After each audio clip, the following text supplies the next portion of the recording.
Hey everyone, welcome back to Bridge Stories. You are listening to Season 2. If you're new to our podcast, this is our place where we just sit down and give people space and time to tell stories of how they've encountered God and been changed by Him. This season we're going to be sitting down with some familiar faces to many of you, and we hope that you'll get a little deeper glimpse into who they are and the things that God has brought them through. We're also excited to get to introduce you to some new people, some people with some incredible stories to share of how God has provided and encouraged them and helped them to live out a life of faith. We hope that these stories encourage you and challenge you in your faith as you walk closer to Jesus than ever before, as you seek Him with all of your heart. So sit back and enjoy and be encouraged as you listen. With that, let's jump in. All right, we'll jump in. Will, thanks for coming on the Bridge podcast. Yeah. I think in a weird way, many people, including myself, always have to remind myself that maybe you're not technically a Bridge person. In fact, Ouch. you actually work at another church.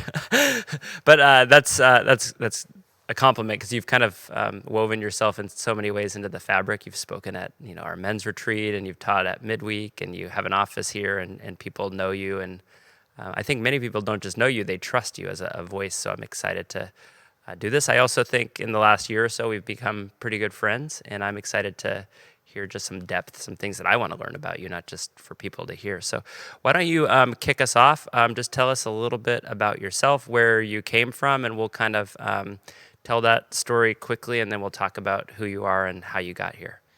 Sounds good. I think a lot of people here want to know where I came from. They see some random guy coming in the office and they're like, who is this? Most people now know who I am, but well, I come from the land of Arizona originally. Yeah. And so born and raised there, and then came to California in 2005 to go to Biola. And I just passed my California anniversary of living here longer than I grew up in Arizona. Oh, wow. There's a fun milestone for you. So you're an 87 born? Yes. That was very fast math. Well, I started college in 2006, and Okay. I know I was born in 88, so. Okay. Wow. That was very, very well done. My wife and I, we've had an ongoing rivalry between our home states because she was born and raised here. I was in Arizona. And hopefully she won't hear this. But despite all the ways that I defend Arizona, I actually am a Californian at heart. It's funny how the state wars have no room for two states both being really good and awesome. One just has to win. Yes, it's a hard sell though. I think not just to Californians, but to most of the country that Arizona's better, unless someone has a strong stigma against our state. California is one of the most beautiful states. That's hard to argue. I know so many people who love Arizona deeply, so much so that they've moved there. The only times I've ever been there were at the heat of the summer, and I'm like, good Lord. Sorry. I don't know how anyone has ever done this. The soles of your shoes kind of melt as you walk down Yeah, the street. if That's your AC went out, what do? Go to Walmart for 8 hours while it's getting fixed, or what do you do? Well, that's the crazy thing. So my elementary school had swamp coolers. There was no AC. I don't even know what a swamp cooler. I mean, it sounds terrible. A swamp cooler. I don't even know what that means. It's just a giant rush of air from the ceiling. Is that just circulated air with some? It's halfway between just festering in the heat and trying to be an AC, and so really it just sends damp, warm, sticky air that supposedly cools you down. And of course, as an elementary school kid, I didn't know any different. But looking back, that's pretty crazy. Yeah. So I think people will already make the connection that you're kind of a pastor by calling. I know you're working in editing now and publishing, but I know that you're gifted in music. You have a lot of interests and hobbies and things. So take us back to just being a kid. Did you grow up in church? Did you grow up with music? What were you kind of into as a kid? Yeah, definitely. So, I grew up in the church. Both of my parents, I would say, were really formative in my faith in differing ways. So my dad was definitely a quieter, let's do things together, let's go on hikes, and let's talk on the trail kind of person. Whereas my mom was more of the reader. I remember her listening to sermons, and we would actually have theological conversations. She would read me things out of C.S. Lewis books and then asked me what I thought they meant. Like how old? Like 5th, 6th grade. Wow. Yep. And so, I grew up in a home that was definitely steeped in, the things of faith. I grew up Presbyterian, which is interesting, a very elderly congregation. I was one of maybe 10 students in the youth group. Wow. And so because of that, had a really close relationship with my youth pastor. But yeah, hobbies growing up. Strangely enough, preaching was a hobby growing up. No. We would go on family vacations. We do family church. There's VHS tapes of this, which are quite cringy. We watched one a couple years ago. And so I would preach, as like a 3rd grader. And not like this is family church, like a joke sermon, like you're really going for it. Like we'd play songs on our little CD player. We would do communion. I would preach, and it was really funny. The one service we watched back, my sister prayed like 10 times in the service. It was like, welcome, let's pray. Let's read a scripture, let's pray. Will, preach, let's pray. Song, let's pray. And it was really funny. So we were into prayer.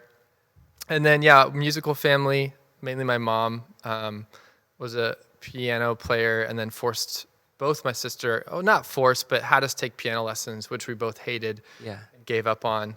And but later, kind of with that foundation of music, that I think I took piano lessons for 6 or 7 years. I found the drums in 7th grade. Had a friend who was just like an amazing drummer. Shout out to Luke Lazier. Even in the 7th grade. Oh, incredible. Yeah, especially at that age. He's still an incredible drummer, but at that age, he was super good. And we were at his house one day, and he did this drum solo, and I vowed right then and there, I'm going to learn how to play. And I did. Never as good as him, though, unfortunately. But I was thinking about this recently. So drums and then guitar, started songwriting, started leading worship in my youth group. And I was recently reflecting on how many experiences came through music later in life, being in bands, playing at camps, songwriting retreats with friends. It really enriched my life a lot. So that was a big hobby, more so junior high and high school. And then writing has also been a big one. So when I was little in elementary school, every birthday for a family member, they would get a poem that I wrote for them. Always the same like rhyme scheme. And I entered poetry contests as a elementary school student, and I won one of the contests. So I peaked, it's pretty much downhill from there. But yeah, so I was kind of a strange kid, I guess you could say. A preaching, poem writing, music playing child. Like in sports, they have like the prodigy kid, and they'll do like the article of like this 10-year-old might be the next Michael Jordan. Yeah. I feel like Christianity Today should have ran an article of like this 10-year-old preaches and plays the drums. He's the future Billy Graham. And what a letdown. Well, there's still time. Yes. It's kind of incredible. I think so often people are having difficulty, and they're just even kind of later in life connecting dots. Like you're talking about your mom in some ways sort of forcing you to play piano. And even though you didn't like it in the moment, like the seeds of music are planted, and you can connect the dots and say, hey man, those grew up into some experiences that really transformed who I am. Totally. In fact, I think it broke my mom's heart that I didn't take to piano. And when I discovered drums, it unlocked kind of all of music for me. And so then I learned guitar to lead worship at church. But as a writer and someone who loves ideas, songwriting just became a thing. And so I ended up circling back to piano, and certainly was never good at it, never was reading music. But something about drumming helped me understand how to play rhythmically better. So I remember this one time I was just sitting at the piano in our house, and all of a sudden, this is back in the days when house phones still had cords. And I remember my mom like around the corner with the phone, and she had called my old piano teacher and was like, hey, listen to this. And this was probably 5 or 6 years after I'd quit. So my mom was really hanging on to this, and she's like, I just wanted you to hear like Will's back into the piano.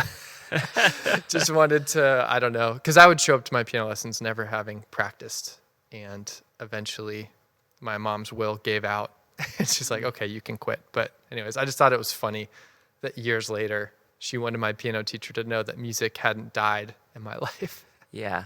Yes, there's I mean, we both have pursued ministry kind of as a vocation, and I know there's cool things that, you're preaching on vacation and you're leading worship, but there's a difference between that and the feeling of like a desire to pursue that as like I feel like I'm called into that. How do you get from what you're describing right now into you moved to California to go to Biola? By the way, this is my opportunity to tell you that I got you a Point Loma Nazarene mug. Oh, this is mine? Just so that you knew, Biola is decent, but it's got nothing on Point Loma Nazarene. I have no beef with Point Loma. It's beautiful right there on the coast. If it was Azusa, that'd be another story. I actually do have some beefs with it. It was more of a joke, but tell me how you got to Biola. Stay on track here. Yeah, very haphazardly and irresponsibly, I would say. I applied, well, I'll back up. So in high school, my school would do Christian college tours in California. So we came out, we hit all the local ones, CBU, Point Loma, Biola, Azusa, San Diego Christian, like all on a weekend. What a cool opportunity to do that. It was fun and really weird too. Christian colleges are weird. We could talk a lot about that. So did that, and it was between my parents' alma mater in Pennsylvania. And we visited once in the winter, snow everywhere, Arizona kid, crossed it off my list immediately. And but anyways, the deadline for college came for the applications. I'd been accepted to a couple, and just my personality, I hadn't made a decision, and my parents sat me down and said, "Will, you have to decide. Like this is the deadline's coming." And so I kind of just thought, California, great. Biola, I think that's the one that I liked on the college tour. Let's do that one.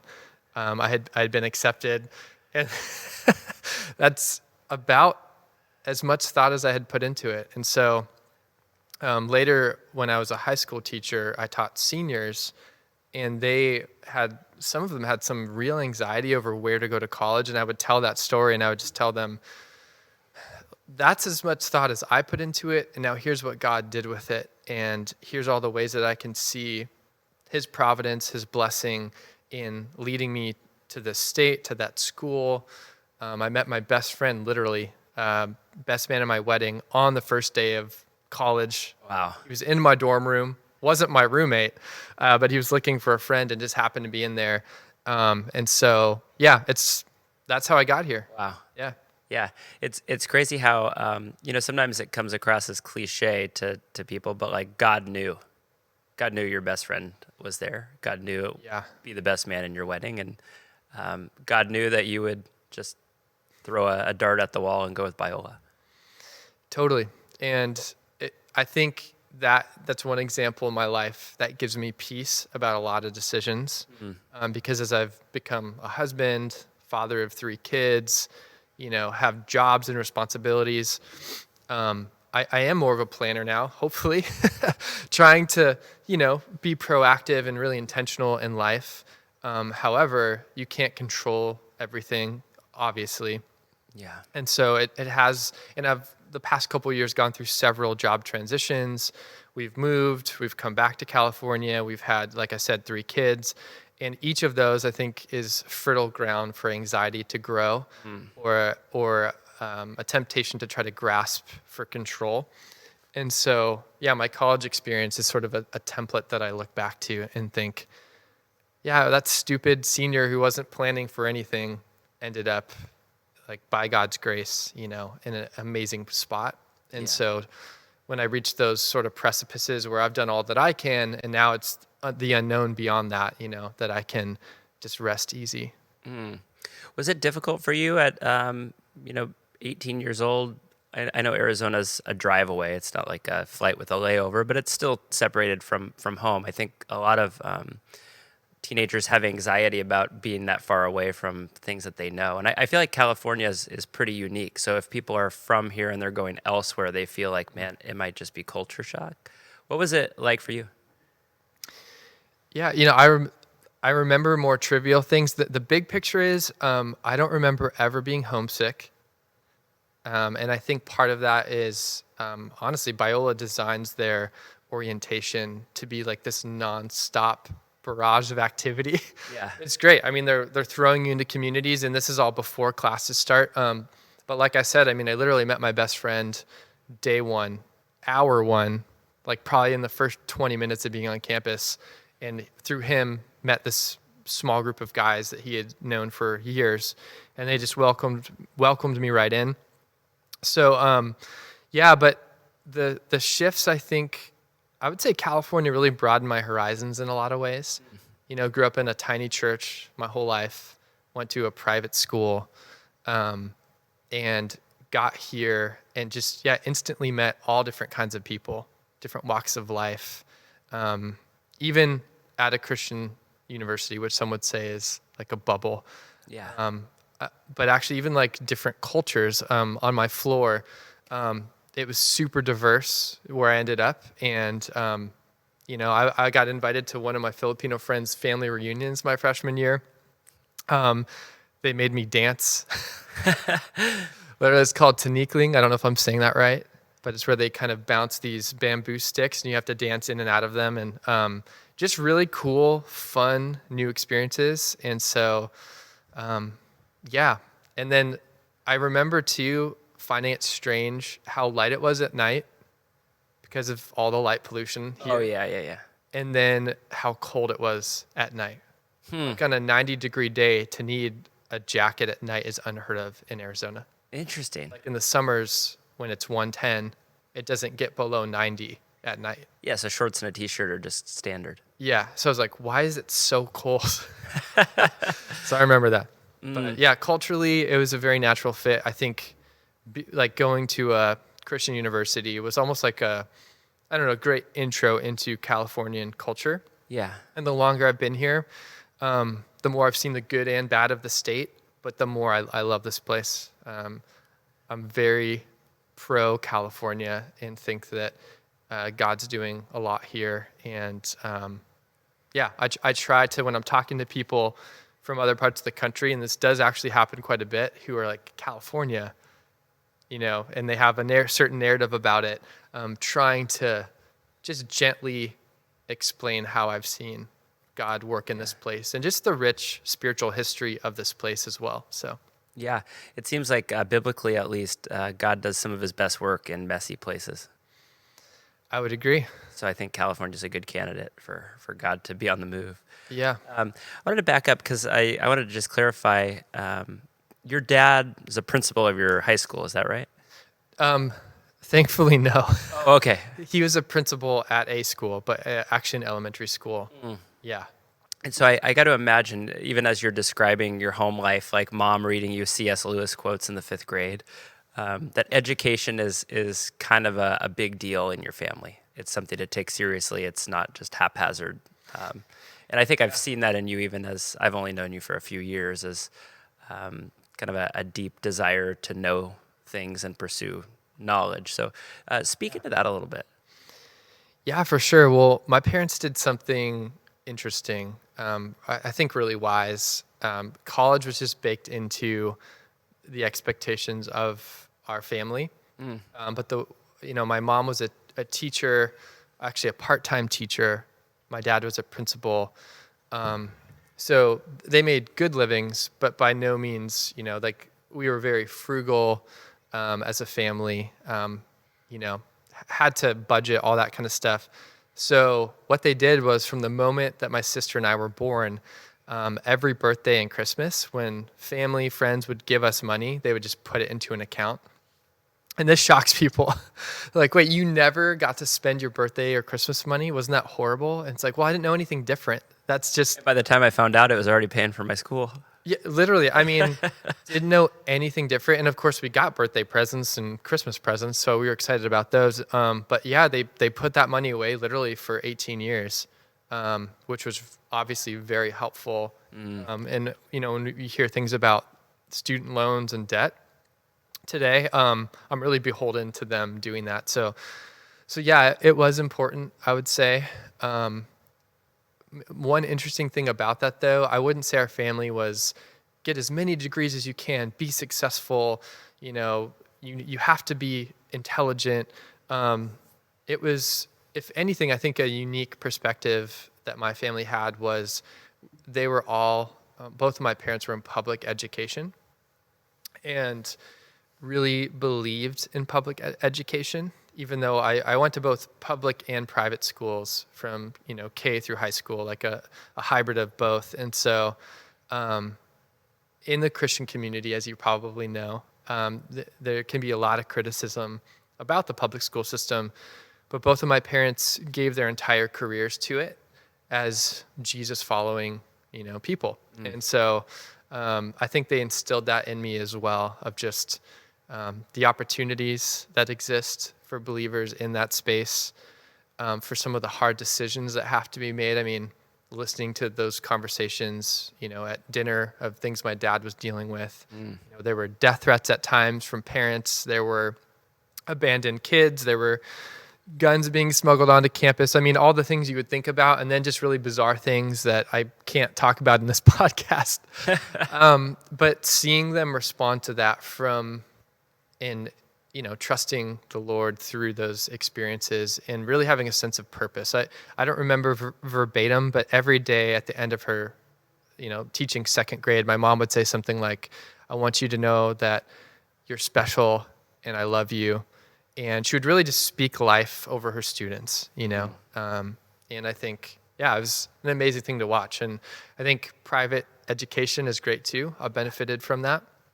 But I certainly hold both, in high esteem, I think. Yeah, it's such a temptation to point a finger at things like public education and declare that God has abandoned it. When there's no way that's true. God didn't even abandon his people in Babylon. So yeah, I love that because we have, this is a diverse church. We have people of all walks of life and backgrounds, but I can think of someone who's a huge proponent of I'm in public school.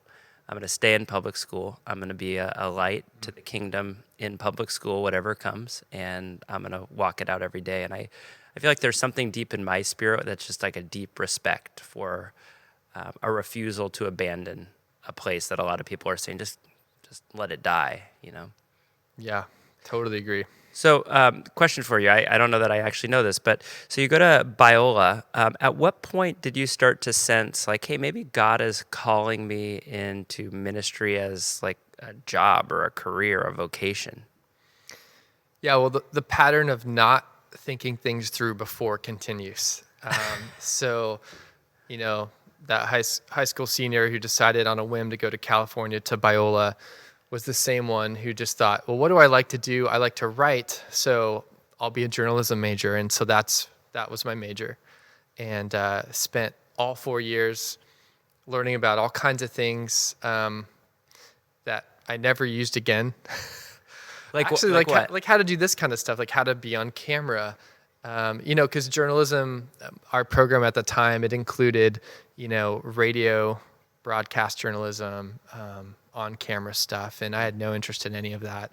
I just wanted to write. Yeah. And so also at that time, so I graduated in 2009 when print newspapers were kind of breathing their last breath, and all our professors were warning us, hey, it's really tough out there. Things were kind of shifting to online, but hadn't fully arrived yet. So all that to say, when I graduated, the first job I got, literally the summer after graduation, was an internship at a church in Pasadena. And it was probably in that next year that it suddenly dawned on me, like, what is the pattern that I've seen all through junior high, high school, and college? And it was involvement in ministry, youth group, being a leader, retreats, camps. And so, yeah, at that point, I pivoted and decided, all right, I'm going to go to seminary, like actually do this. And I actually remember thinking very decisively, like, okay, I know this is going to be a several year journey, and kind of teetering, like, I don't feel like I know enough about the Bible. I don't feel like I'm equipped for this, and feeling insecure about that, but then deciding and kind of talking and praying it out of, yes, but if I take one step at a time, I can do this. And it's actually kind of funny because if you look at my story, I went to a Christian high school. I had Bible classes, actually junior high school, minored in Bible at Biola, but still just felt, and I think rightfully so, underprepared, to be teaching others and to be doing ministry, and just decided to go for it and really commit to it. And that's definitely one of the best decisions that I made. Yeah, it's awesome. I love what you're saying that you just started to recognize the patterns. Uh-huh. I think so often, I don't know if anyone was speaking into your life about those patterns or if it was kind of a self-revelation, but I feel like there's been so many times in my own life where people point out a pattern that I don't notice in real time. Sometimes you're so, you miss the forest for the trees and you're so focused on just today that it takes someone who is like, hey, have you noticed this pattern in your own life? It also resonates with me. You're talking about feeling under-equipped. I don't know how you feel now, but I still personally feel under-equipped all the time. And I feel like God's grace to me has just been this feeling of the feeling of being under-equipped is intentional, and it's probably not going to go away because there's kind of gravity to what you're doing. If you felt totally equipped, you might be tempted to just kind of walk right through, prepare for 90 minutes and let it rip, Yeah. And so I feel like that's a lot of people, a lot of pastors I've met all kind of have this, I don't want to call it an insecurity because they're very secure people, but a feeling of under-equipped, and I have to depend on God. I have to depend on the discipline of walking it every day. Yeah, it's really well said. Since our third baby was born, which was about 3 months ago, I totally just shifted some of my discipline. So Bible reading has become reading 1 or 2 Psalms a day rather than the other plan I was on. And so I've been struck by how often the fear of the Lord is mentioned in the Psalms and how it's a prerequisite for all kinds of things, blessing and protection and wisdom and walking through life, in the way that God intends. It all starts with this sense of reverence and awe, and intentionality before him. And so, yeah, ministry is one of the most spiritually dangerous positions to be in. And we know that from the headlines and the scandals, but you and I, as pastors, also know that from personal experience and from the temptation to trifle with the things of God. And there's really nothing scarier to me than to get up and teach, especially, open the scriptures and to do so in some kind of perfunctory, formal way when it hasn't actually been processed through your own soul and it isn't the overflow of your time with God. And it's very easy, as you know, to do that. And so, I think that's something that I actually feel like God has given me ministry opportunities because it continually stokes my fear of him. And I'm assuming anyone listening to this, if they don't already get it, the fear of the Lord is not cowering because God might squish you, although he certainly can. And I'm totally fine exploring that thought because he's God. And when you read the scriptures, he does all sorts of things that don't fit into our modern paradigm. But that said, I think the fear of the Lord being just a continual reverence and awe, in knowing he is God and you are not. I think part of the reason why he called me into ministry is because when I teach, I'm brought back to that place. So I've even been reflecting in the last year, I've stepped out of full-time ministry, still doing ministry in different informal ways, but as now a book editor at a publisher, I've felt some of that fade, and I've had to really pray through that. Some of that just awareness of his presence.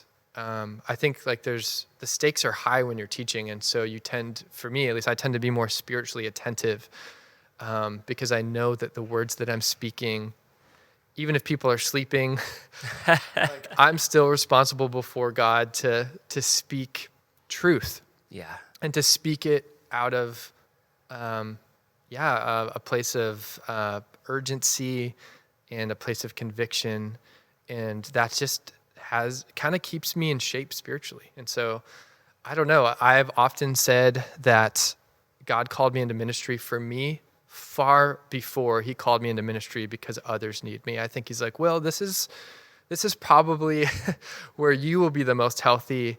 And I really do believe that. I think for some people, it's the total opposite. For them to be in ministry withers their soul. They get jaded. They see behind the curtain, and it's too much. And that's okay. Like, not everyone is meant to stand in that place. God has other things for them. For me, I still love the church, having seen a lot of rotten stuff. And I just think God knows what we need when we need it. Yeah. I want to circle back to your story in a little bit, but I feel like this is a good opportunity because I think one of the things I admire and notice the most about you is kind of a desire and an emphasis in your life to have discipline, and not like military discipline of like everything has to be the same all the time necessarily, but the way that you want to use your time, the things that you want to do with your time. I think we first became friends in a book group about parenting and how do you use your time in a world where there's less and less of it to form disciples that are going to be after God's heart. So what are some of the things that maybe you've picked up along the way? I think of some hot button issues that everybody knows, screen time, cell phone addiction, all these things that are, even in the limited personal time we have, just some of the largest corporations in the world are trying to gobble up those 5-6 hours that you have every day. Look at me on the cell phone, on the Netflix. What are some of the things not... Appreciate that you said the Netflix, by the way. Oh, the Netflix. I have that definite article in there. Yeah, that became an issue actually a couple days ago. Somebody was asking me about that missing definite article in John about is Jesus a God? You know, the Jehovah's Witness. Oh, yeah, John 1. Your World Translation, shout out. Yeah. That definite article is not necessary all the time, but I thought the Netflix was appropriate. Well, it definitely made you sound over 65, and I appreciate that.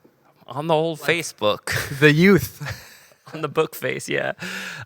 So not necessarily like what do you not do or avoid, but what are the practices that you've put in place? Because I think everyone would say, I want to use my time wisely.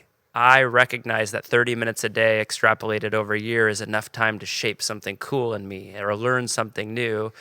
But it's a totally different thing to actually put practices in place to be intentional with those chunks of time. So I know this is very open-ended. I don't want to catch you off guard, but I've always admired the way that you do that. So if you would just talk a little bit about how you go about doing that. Yeah, well, the first thing I would say is I really struggle with structure and discipline and routine. And so I completely push back on everything you said. Just kidding. No, but it really does not come naturally to me at all. And I would say I fail far more than I succeed. And I think what has helped me make changes, a couple of things. One is just when patterns get too unhealthy patterns get too unbearable in my life, I reach this point where the pain of not changing is greater than the pain of changing. And, I've learned to implement different things. And so, I think how I think about disciplines changes everything. So there's a couple metaphors that have helped me. There's a book called The Trellis and the Vine, and it's actually about ministry structure and philosophy. However, the whole idea of a trellis is that it provides obviously the structure and the reinforcements for something to grow through it. And that's what disciplines are. I was just talking with someone about this week who, like me, struggles to implement regular spiritual disciplines. And he's like, I feel like if I structure it, it's going to be dead and lifeless and forced. And what's fascinating is, and even like time management gurus will talk about this, but artistic people are some of the most disciplined, regimented people in the world. Yeah. And that trellis, that structure, that organization gives them actually the freedom to be creative. When you're having to make a million decisions about where to go, what to do, how to get started, what's my process, and if you're always changing those dynamics, you're a victim to variables, and then you can't get anything done. And so anyways, that's one metaphor. And then I recently heard an author named Justin Whitmore Early Oh yeah. talk about spiritual disciplines like when you're opening curtains in the morning and letting light in. And we are engulfed in darkness. And darkness can just be apathy, spiritual numbness, distraction. And spiritual disciplines are punctuating our days with light. And it doesn't take long to open a curtain, and it doesn't take long to do spiritual disciplines. So I'm going to answer your question, I promise. But I just wanted to kind of frame, that's how I've been thinking about them recently, and to just like feel the freedom for any of these disciplines that I'll mention to not have to be even a half hour or an hour. Like when I'm reading scripture these days in the mornings, it's 15 minutes. When I'm praying over my kids' rooms outside their doors at night, it's 10 seconds. I've been trying to implement kneeling prayer just because there's something about moving our body, when I pray, and we can pray in any posture. This isn't, a rigid paradigm, but just, getting my body more involved so that my spirit will follow suit. So, 20 seconds on my knees, morning and night. Those are the types of things that I've implemented. As a dad,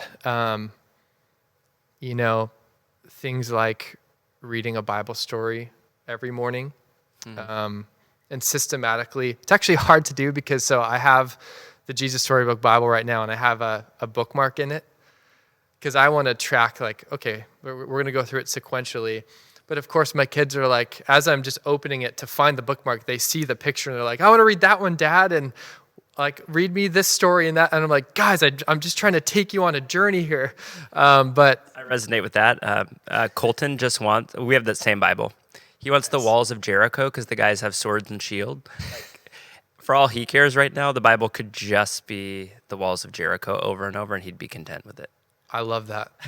Yes.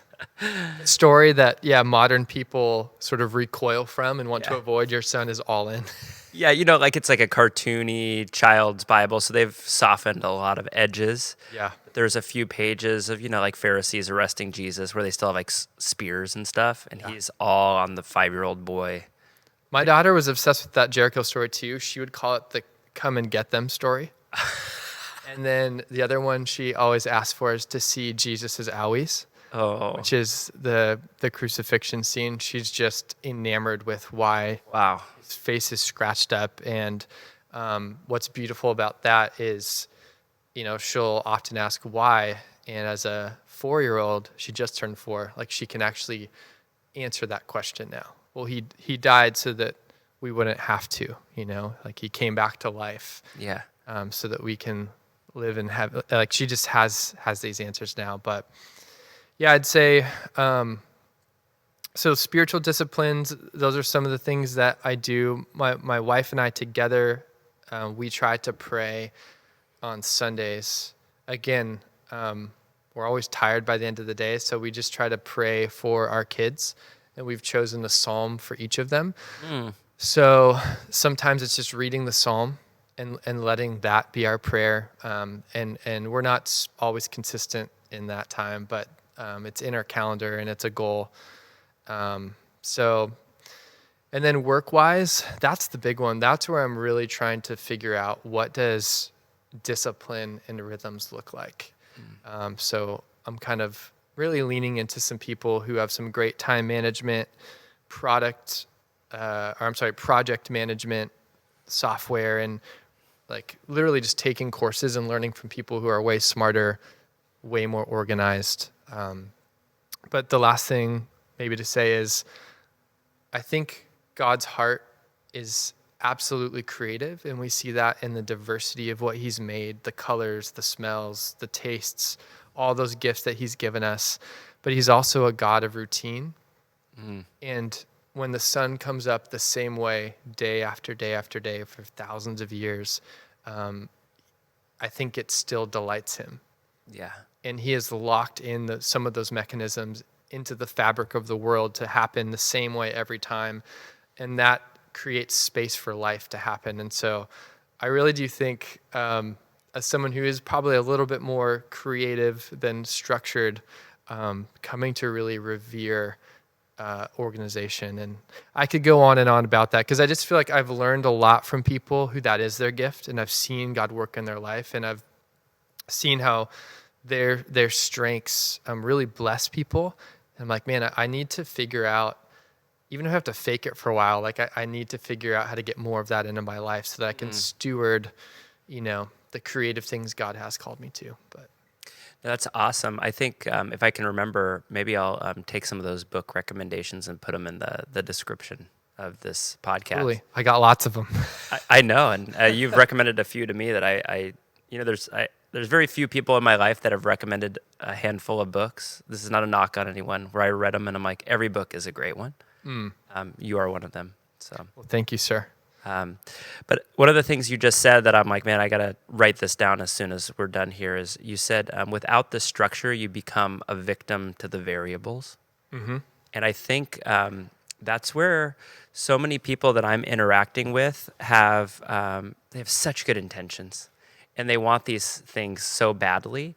And I think so many people have learned the hard way of like, you know what, this year I'm just going to pray 30 minutes a day. And for that commitment, which I think is pleasing to God, being so loose with nothing, like you even said, we put it on our calendar. There's no temptation if someone's like, hey, let's hang out. Well, we can't do it on Sunday at that time because I pray for my kids at that time. But I think you're right. I think people have something in them where they think structure equals not the legitimate, deep spiritual thing. Because if I was just more like Jesus, it would just come flowing out of me so naturally I wouldn't have to put it on my schedule. I think for me personally, you're not interviewing me, but I think when I had... We can switch roles. When I had kids, well, you have the journalism background, so you're probably pretty good at it. When I had a child for the first time, that was the moment for me that I realized, oh, if you don't have structure, you don't have any of the things that give you life. Because frankly, prior to kids, there was so much free time and ability just to be flexible and spontaneous. And you find out within 3 or 4 nights that, this little new human doesn't give a rip what your schedule and routine used to be. Like it's now his way or the highway. Yeah.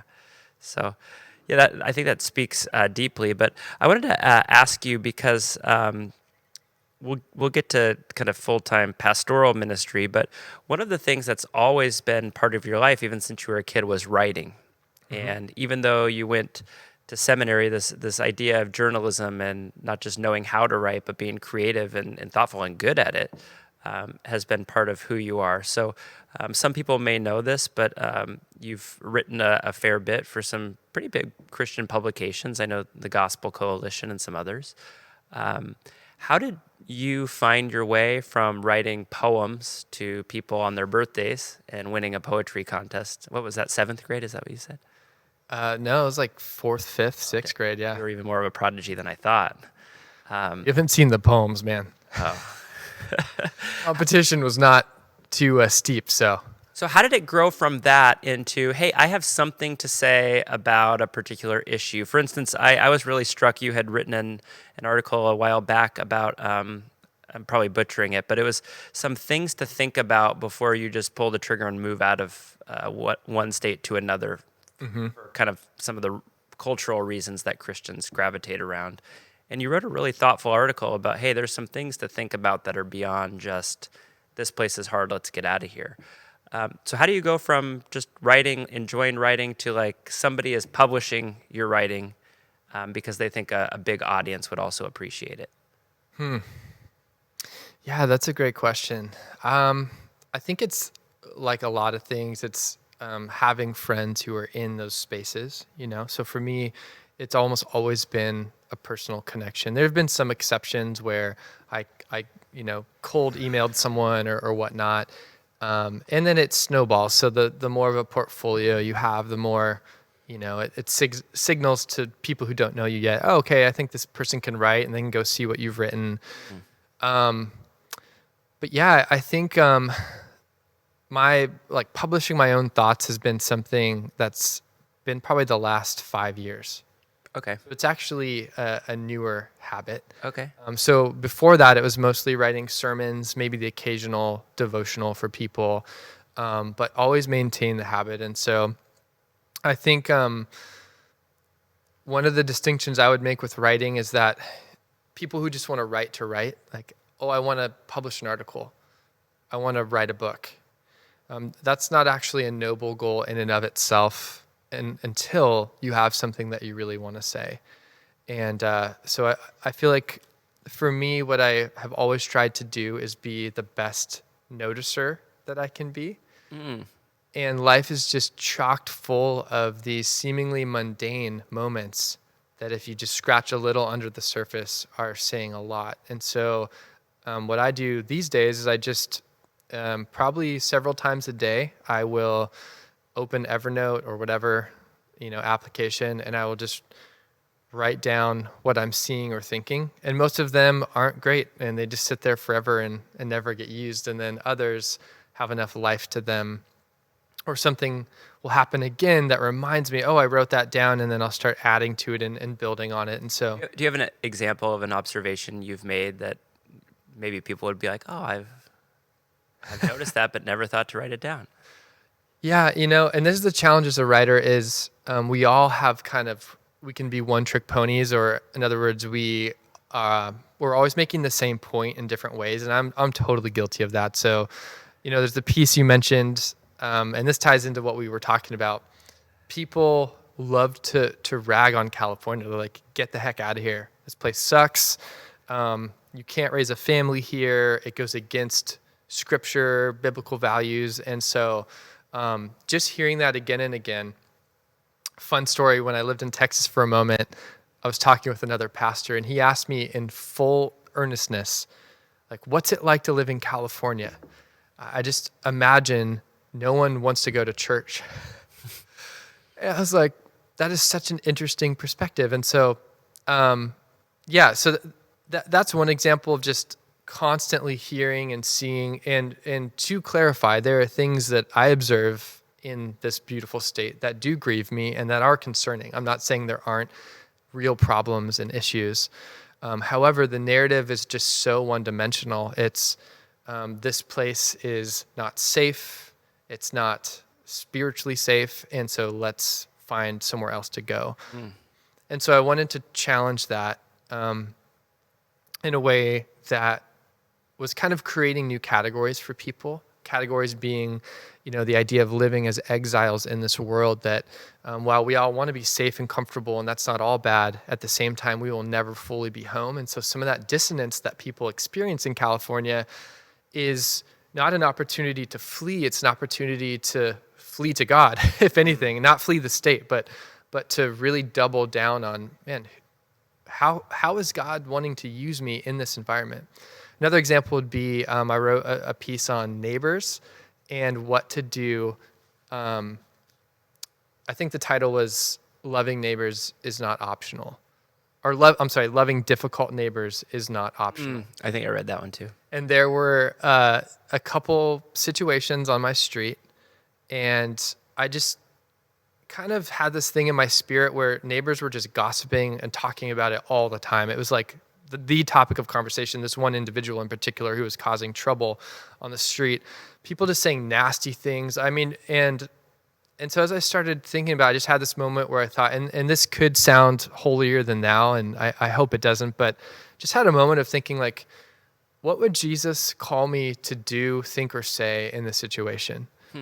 Because clearly this is a concerning situation. This guy's behavior was horrible. However, is that where followers of Jesus are to stop? And it's like, no way, that can't be. And so in the piece, I don't even know if I could remember the points, but just started unpacking 5 common reasons we dismiss our neighbors. And kind of just offering little pushbacks of like, you don't have to overlook or deny differences or even hostility. However, let's not let ourselves off the hook. And so I find myself personally drawn to those sort of contrarian takes, if you will, and trying to do so in a way that's winsome and compassionate, not beating people up, shaming them for wanting to leave the state or for not liking a neighbor, because we all want to leave at times and we all dislike our neighbors at times, myself included. But, when Jesus says to love your enemies, quite possibly his hardest command, but one that we can't ignore. And so, a lot of the things I write about are just things that I'm trying to figure out and embody and be faithful to. And I feel all the same, strong pulls away from the very things I'm writing about. So I don't write as an expert. I write as someone trying to follow Jesus. Yeah, I think there's a deep connection that I've noticed is I think I figured out that you had written some things and I read some of it, and I think I connected a dot that I think very much your speaking style is very concise. Like if you watch enough sermons or you listen to enough people, which is part of what we do, you begin to connect the dots that person's probably very prepared behind the scenes. They've thought this one through, they've written it out, they've even said it out loud, or the opposite of like, I don't think that person has actually concluded that that's the real thought that they have. They've concluded that because they're supposed to or something like that. And I've noticed a few people, including you, people who are very intentional about writing and thinking these things through and how does it sound in written word are usually very concise in their speaking. And I think that's been a big blessing to our church for those who have heard. I know that there's still a lot of people talking about if you're listening to this and you don't know, you spoke at the men's retreat on friendship and the importance as we grow for men to continue to have intentional friendships and how our world has kind of shoved that aside on the back burner of that's way down the priority list. And I'd say if I had to summarize it, it was not only does it belong on the top of the priority list, but like you should start working on that like today. And I think there's a lot of people who have pursued friendship. I've had multiple people say, hey, this is really weird. I don't even know how to do this, but do you want to go get coffee with me? Which is funny because as a pastor, you'd ask people that all the time. Yeah, just a day in the life. But you realize people are so like, I don't know, am I going to get rejected? Like, dude, we're not dating. I'll have coffee with you. It's cool. That's cool. Like coming out of the retreat. Yeah, I think it's still happening. People are still quoting your submarine. Submarines don't carry a lot of people, but they go deep. You were talking about your friend circle, and so I think a lot of that is I could see. Like, I bet you wrote that down and thought through that quite a bit.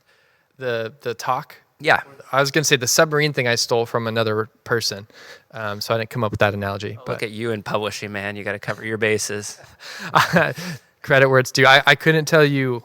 It's one of two books. I don't remember which one, but that was a great analogy. So I don't want to waste our time, but the senior pastor I used to work with in San Diego, he had said something to me once. He was like, you know how many pastors are in for it bad when their 80s sermons get uploaded digitally to YouTube and all of their original thoughts come out? Because back in the day, you couldn't jump on the internet and be like, that's actually a straight lifted quote out of a very famous book that he's assuming no one read. Yeah. And then he's passing it off as his idea. He's like, you can't do that anymore. Everyone will bust you. But back in the day, he's like, there's a lot of people who just lifted stuff. Yeah. Well, you opened that can. So I remember a story of there was a pastor on a staff, which obviously will remain unnamed. And this pastor was known to take sermon outlines from Sermon Central, which is a website that offers free sermon outlines. Oh, wow. He would just preach through these sermons. So whenever this person would preach, this guy in the pew or whatever would pull out his phone and find the sermon he was preaching and just follow along. I had heard a story of a fairly large place with a pastor who was a good communicator, but it had been pointed out that basically there was another very famous pastor who would put sermons out, and then about 6 months later, this other pastor would basically like, hey, we're going to start Ephesians. And someone pointed out like 6 months later, we're doing the exact same thing and a lot of the quotes and everything. So it's sort of just, I don't want to keep us a ton of time, but I want to kind of tie off some loose ends. Sure. You mentioned many times you got 3 kids. In fact, you told me that your day started not with pulling the shades back and having a beautiful sunshiny day, but your child falling off a stool and smashing his face into the ground. And so that's real life. Yes. Real life happens. And I think sometimes people see pastor or someone I listen to on a microphone, and they think, oh, life must be very straightforward and easy. God must give out an abundance of blessings where there's no speed bumps in that life. But married, how did you meet your wife? What was kind of that experience of getting married like in the midst of your calling? And then we could just wrap up and maybe you could tie the two together. But we left off that you took an internship in Pasadena. I know that you had a good chunk of time doing youth ministry. Mm-hmm. And I know somewhere along the line you cut a CD, which I have copies of if anyone wants to purchase it off me. They're limited editions, right? It's cool. Yeah, they are. No one can play them, though, because no one has CD players. $50. They're limited edition. I'll sell my copies if you want. Good luck selling that, man. Good luck. Just kind of tie that together, and then maybe we can end with where are you at now? What's God doing in your life? And we'll sign off from there. Yeah, so you want me to start with how I met Emily? If that's what you want to do, that's what I'd love to hear. Yeah, I'll give you the short version. Essentially, I was at a church plant, and they were launching a youth group. Needed someone to head that up, and so I volunteered. And Emily was one of the leaders who also signed up to volunteer. Always have to be very specific with my language. Emily was not a student in the youth group that I started dating. She was a leader. And I pulled what I consider to be a pretty smooth move. I recognized in her some organizational skill. And so I asked her to help me lay out the calendar, and she does graphic design and things like that. So I think it was literally just like a normal calendar with clip art in it. So I use graphic design loosely. She's actually very good at graphic design. But so we met a couple times to plan out the calendar. And I think probably the third time we did that at this coffee shop, we were there for like 3 hours. And right when we parted ways that night, I called our lead pastor at the time because I realized, oh man, I like this girl. And I just want to make sure, dating a leader, I just didn't know what the rules were. And so I called him, had that conversation, and he's like, gave me some wise words, but basically said, yeah, man, go for it. Just keep me in the loop, keep everything above board. So kind of with his blessing, we started dating from there. And yeah, we dated for 2 years, including our engagement. So on our wedding day, we had been together for 2 years. Wow. Which is pretty fast for these days. Yeah. I feel like I know a lot of people who have been dating for at least that long, if not 3-4 years. Yeah. So I've noticed the same thing. It seems like when I was dating Natalie, it was more common, especially in Christian circles, to date 6 months, get engaged, 4 months, married. I'm like, yeah, it's fast, but hey. Very fast, yeah. Whatever works. Yeah. And then ministry journey wise, yes, I did that internship right out of college, and man, lots of transitions, twists and turns in that journey. But the high level view is just being in Pasadena. All my community at Biola was more in North Orange County. And if you've ever driven from North Orange County to Pasadena. Well, in fact, I have for 5 years, my friend. That's right. Fuller, man. It's not fun. And so after a couple months, realized it was time to find something, closer to home because I didn't want to relocate. So the bulk of my ministry was at Rock Harbor Church. Like I said, starting a youth group for the Fullerton campus. And what was interesting about that was it was a church of mostly 20-somethings and early 30-somethings. So not a lot of teenagers. Yeah, babies and toddlers and lower elementary. Yeah. So we essentially launched this outreach program in local public schools and ended up with about 40 students of mostly unchurched kids. And we had this whole intricate van pickup system. Most of it was on one of our leaders who had a 12-passenger van. Yeah. And he would just pick up, like a bunch of them. So yeah, that was really, really meaningful time. Saw God do some really unique things in that space. And I know you've done youth ministry as well. Yeah. So we share that in common. Those vans are a lot of stories that stick with me too. Yeah, traumatizing experiences and great memories all in those vans. Yes. I can remember those vans before the smartphone was commonplace in a middle schooler's hands. Our joke was always like, okay, which kid needs attention? And then it'd be like, Will, you're sitting shotgun with me on the way to camp. And all the kids would be like, oh, they just knew. Yep. But Totally. Captive audience. Yeah. So yeah, other things that I've done, I taught theology at a high school for a couple years, and then came back to full-time ministry at a church called Southlands, where I helped them plant about three and a half years ago now in the city of Santa Ana. And that's like 5 minutes from Bridge, where we are now. Yeah. And how did you transition from that? How did you find yourself in editing in what you're doing now? Yeah, so all throughout my ministry time, I've been writing and editing. And as a church planter specifically in the last 3 years, financially, so my wife quit her job when we had our second. I needed to find a way to kind of make up that income. And so the primary way that I did that was to edit for, pastors writing books or writing copy for different organizations and websites, things like that, putting my own writing out. And at a certain point, the church plant was doing really well. I wasn't the lead pastor. I was kind of the number two. Mm-hmm. Paid partially on support raising, which is common in the church planting world. It's a way to plant financially lean without the burden of 2 salaries. And so we did that for 3 whole years, where I was being paid some by the church, some by our support raisers, then doing other freelance work. And it was a lot of baskets to maintain. And so, but also the door to editing just really opened.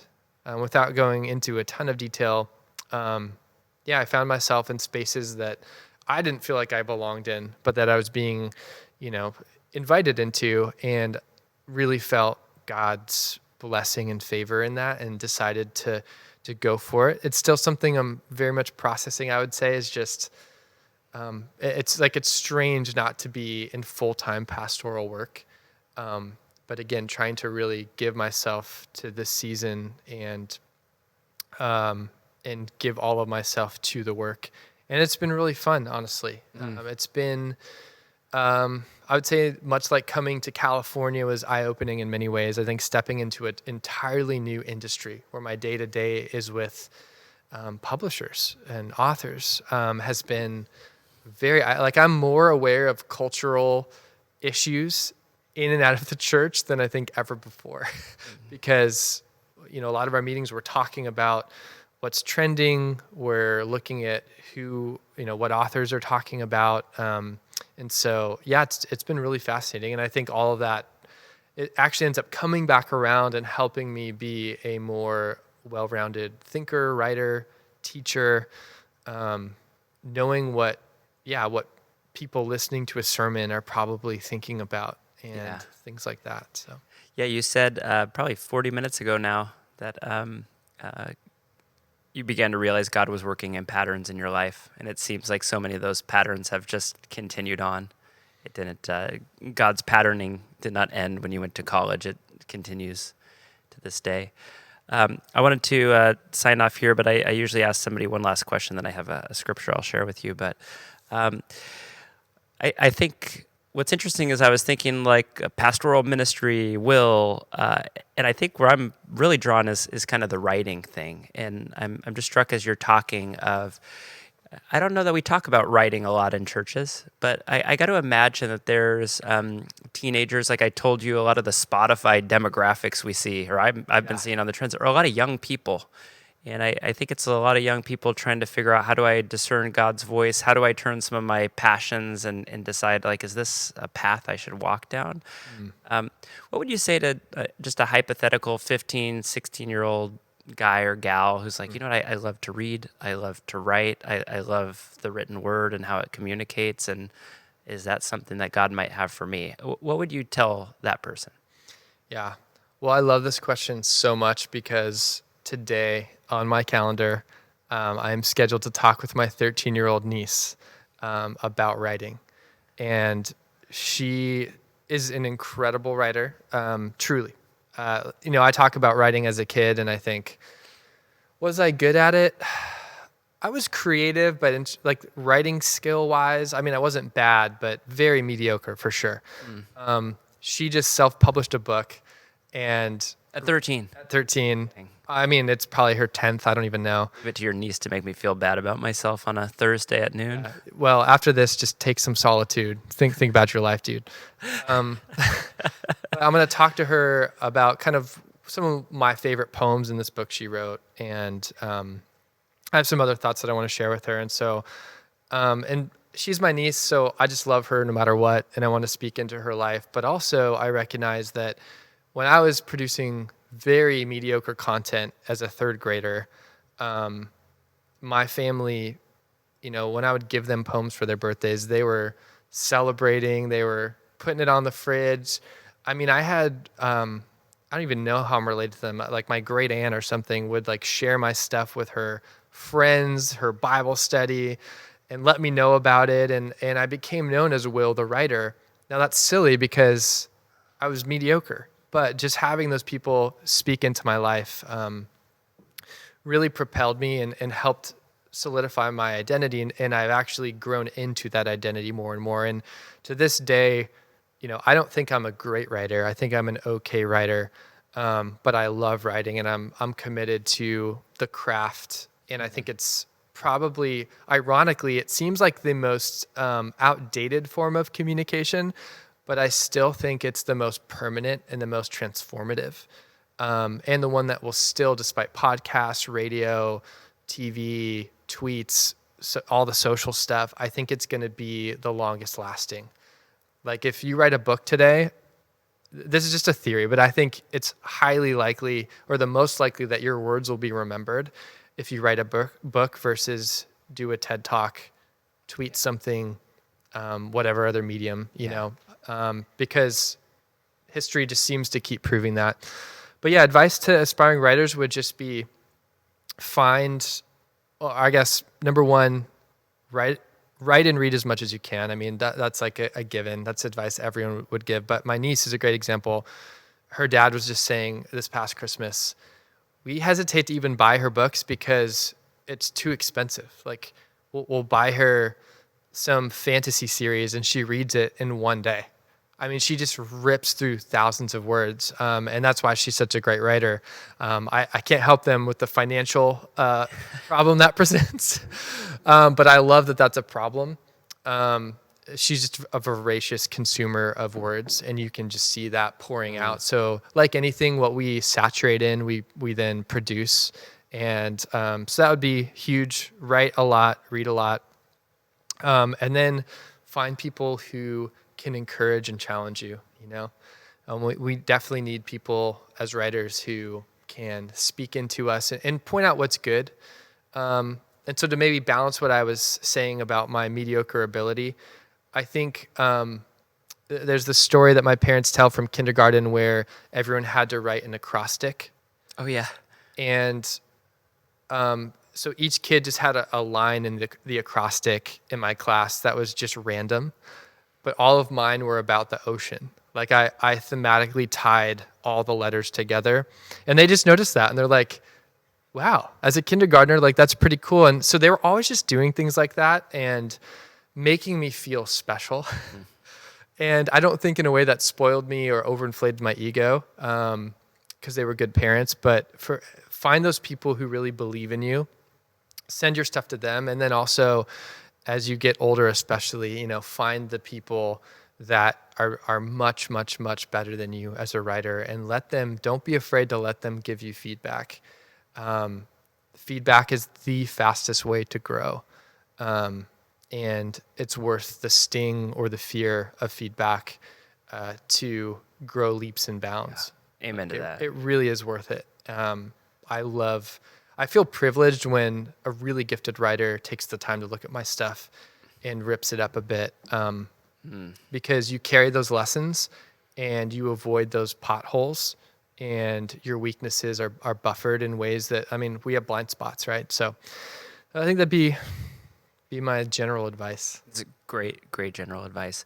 I've definitely been the recipient of some great feedback in that way. And I think in my experience, the first time I got, good constructive criticism, it stung really bad, and my body language was probably like, I don't receive this. I think you're full of it or whatever. But was it preaching feedback? It was, yeah. And it was very much like that just blatantly wasn't good. Here's 10 reasons why. Like I have them all and everyone landed but it was also from someone who's like, I want you to think and pray about this, and I'm putting you back on the calendar in 6 weeks. And it was like, no, I'm not, I'm not doing that. Yeah. But I feel like for me, when I get it now, I feel like that gap in time before I allow it to sink in has shrunk to the point where in one single conversation, it can hit me like defensive. Okay, I receive a little bit of it. Okay, maybe it's all true. And even if it's not, I should learn. And realizing like, wow, this is somebody who is telling me this because they care. And coming to grips with usually people who think you're dumb or have something bad to say don't want to waste their own time talking to you. Yeah. So the people who are willing to do it are doing it mostly because they love you and they have your best in mind. But we've been going through Ephesians on midweek, and I was just reading ahead in Ephesians chapter 5, and I don't know why exactly, but I read this yesterday, and I actually wrote down your name, Will Anderson. Wow. This is Ephesians chapter 5, verse 15. It says, look carefully then how you will walk, not as the unwise, but as the wise, making the best use of your time, because the days are short and evil. Therefore, do not be foolish, but understand that what the will of the Lord is. And I was thinking about a couple of the themes that I read in there is look carefully at how you walk. One of the things I admire about you is your ability to step back and think, is this pattern of life going to yield an outcome that I want in my life? Is this, I've literally come to you and said, hey, I want to walk in integrity, and I have this crossroads and I don't know which way to choose. And I feel like your response is not like, let's jump in and figure out. It's like, let's step back and just kind of think about this for a moment.